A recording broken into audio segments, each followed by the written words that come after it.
Hi, I'm Cheryl and welcome to the Sewing Room channel. I have another tip of the week for you, and that's all about how to figure out how much fabric you need. I get asked that every week.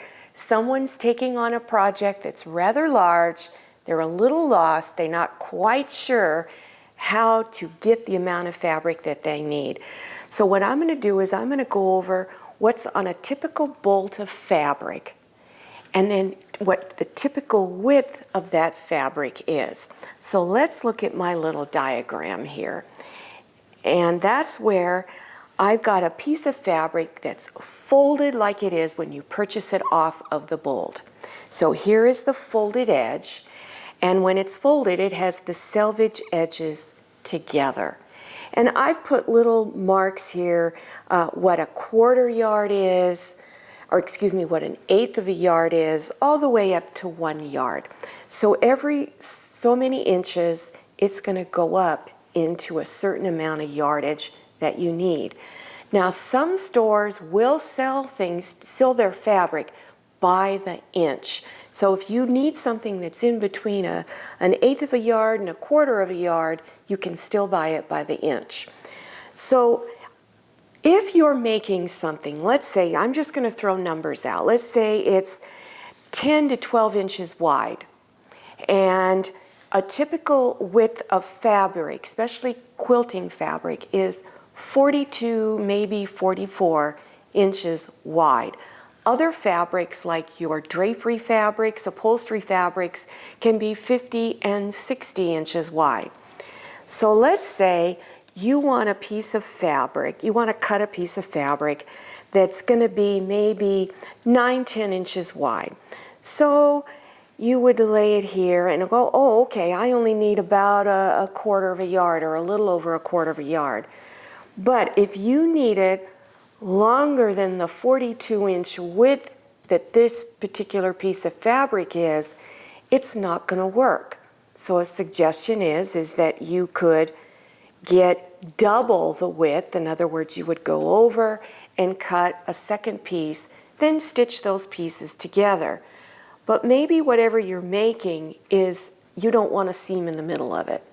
So what you would have to do then is turn it to how you would cut it, and you would go this way. So you would cut it however wide you wanted it, and you would go out. So if you wanted longer than 42 inches, you're going to have to get over a yard. You're going to have to just keep going out that way. So the most economical way, if it works out, is to just buy double the width that you need going this way, stitch them together. For instance, I will often do table runners like that. I will buy, instead of a quarter of a yard, I'll buy a half of a yard, cut it in half, stitch the two ends together, and then take it from there. I try to place the seam of where I stitch the two pieces together in the very middle of the table runner.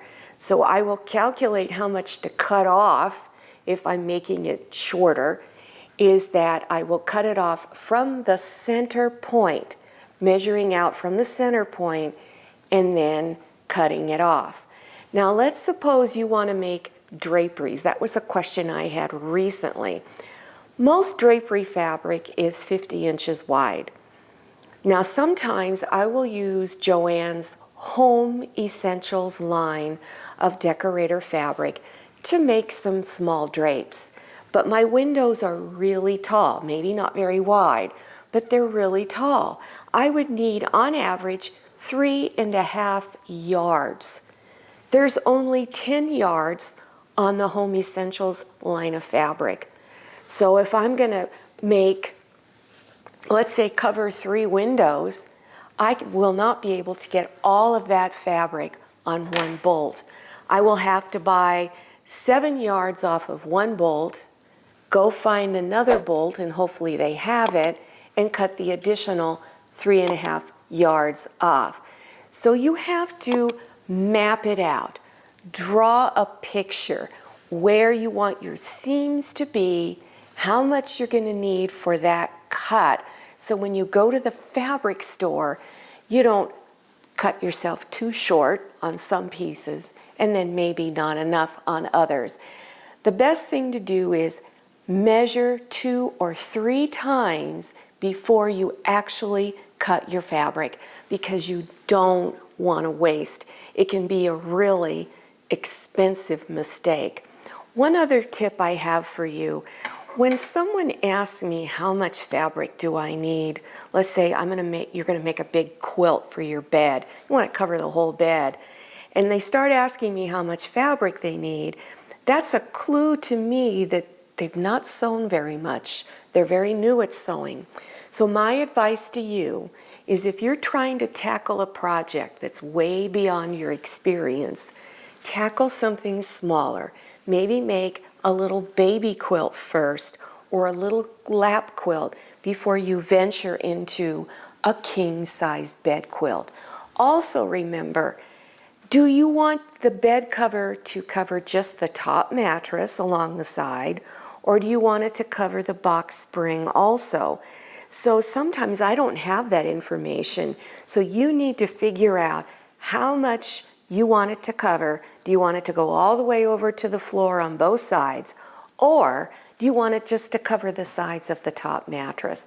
So that's where you need to measure a lot, and I mean a lot. Now, I have one other video that's talking about how to calculate the fabric that you need, and that one really goes in depth.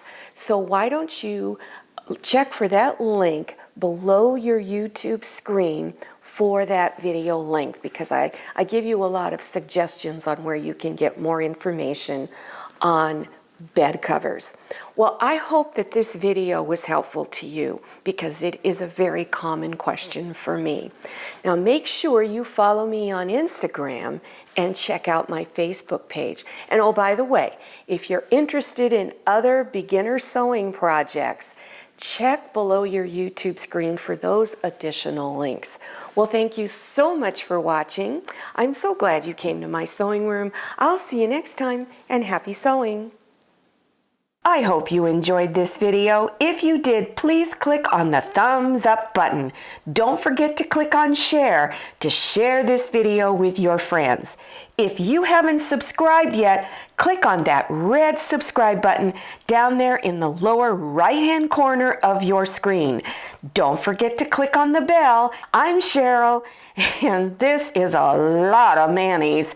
See you next time, and happy sewing!